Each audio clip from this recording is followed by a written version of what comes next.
On est cette fois-ci au carré VIP du Palais des Congrès d'Évian avec Shaim. Bonsoir. Salut. Ça va bien? Bah très bien, là je viens de monter sur scène, c'était vraiment un super moment, le public a été très accueillant, très chaleureux, je m'attendais pas du tout à ça, ils m'ont consacré une petite chanson à la fin de ma prestation, ça m'a fait chaud au cœur, ouais, c'était très bien. Ils connaissent le Shaim par cœur, hein, le public d'Évian. Bah ouais, je ne savais pas, mais effectivement ils m'ont suivi sur tous les morceaux et d'ailleurs il y a un morceau qui est jamais sorti en single et qui Rêve d'enfant et ils l'ont tous chanté avec moi, sincèrement ça fait vraiment plaisir et c'est boostant quand on est sur scène quoi. Si tu savais ce que je vis tous les jours, toutes les nuits, j'ai eu peur avant de perdre, je sais que je t'ai fait mal, mais j'ai eu mal aussi, j'ai dû tourner le dos alors que je voudrais tant te garder que pour moi, pouvoir encore te serrer contre moi, c'est égoïste, je le sais, je ne peux m'empêcher de le penser, je sais que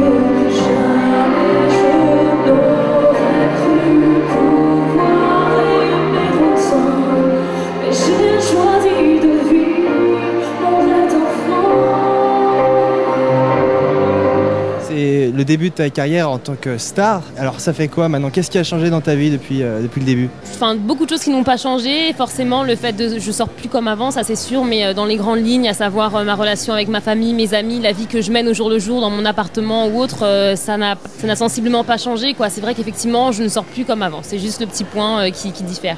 Est-ce que tu as une liberté artistique totale aujourd'hui ou est-ce que tu es encore, on te demande dans ta maison de disques de faire un certain style de musique, etc. Comment ça se passe?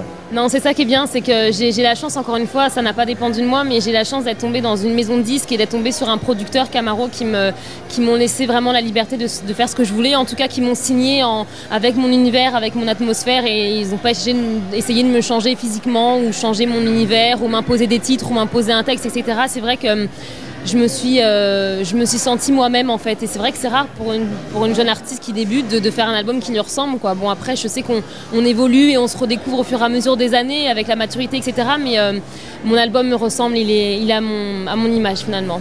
Comment on peut décrire ton univers? Éclectique. Parce que même dans ma vie de tous les jours, c'est vrai que si tu viens chez moi, tu vois tous mes albums, ça va du R&B à la pop, au rock, j'écoute vraiment de tout. Je trouve ça super enrichissant et je trouve que ça apporte une ouverture d'esprit aussi qui est intéressante. Et voilà, c'est vrai que sur mon album aussi, c'est pas un album typiquement R&B, c'est vrai que c'est les médias qui nous mettent dans cette case-là parce qu'on a l'habitude de le faire, mais il y a des titres qui sont soul, d'autres titres qui font très pop comme Femme de couleur et Victoire. Voilà, tout ce que j'aime. Tu m'as dit que ta carrière avait commencé avec ta rencontre avec Camaro. Comment ça s'est passé justement? Mais en fait, à l'époque, je démarchais plusieurs maisons de disques avec une maquette et je laissais mon CD un peu partout. Et donc, Camaro est passé dans une de ces maisons de disques, à savoir Warner, vu qu'il travaille avec Warner. Et il est tombé sur ma maquette. Il a voulu me rencontrer en studio, m'entendre chanter, et, découvrir un peu cerner un peu ma personnalité. Et puis, on s'est rencontrés un mardi et le dimanche d'après, je partais à Montréal. C'est fait très rapidement. Ça va vite, effectivement. J'ai lu que c'était Camaro, ton auteur, c'est lui qui t'écrit tes textes? Absolument, ouais, c'est lui qui a écrit tous mes textes. Je me sentais pas prête de le faire sur le premier album et il y a vraiment une alchimie de travail qui s'est faite très bien, très vite, ce qui fait que j'ai pas besoin de lui raconter ma vie pour qu'il comprenne ma sensibilité et ce dont j'avais envie de parler. Forcément, on a parlé des thèmes. Enfin, moi, je lui ai dit de quoi je voulais parler, comment je voulais en parler, surtout les mots, la sensibilité. Je voulais pas que ce soit des thèmes légers et il a très vite compris. Tu m'as dit que ton album était personnel. Comment on arrive à faire confiance à un auteur alors que Camaro, c'était pas non plus sa réputation d'être l'auteur le plus, on va dire que Femme Like You, c'était pas spécialement sensible justement. Ouais.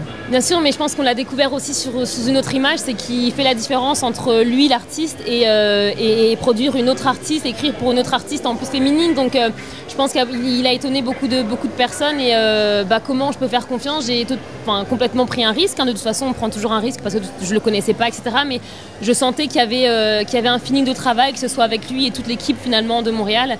Je me suis sentie en confiance très vite en fait. Et puis dès que j'ai lu un de ses premiers textes, le deuxième, le troisième, j'ai été séduite tout de suite et je lui ai fait confiance pour le reste de l'album.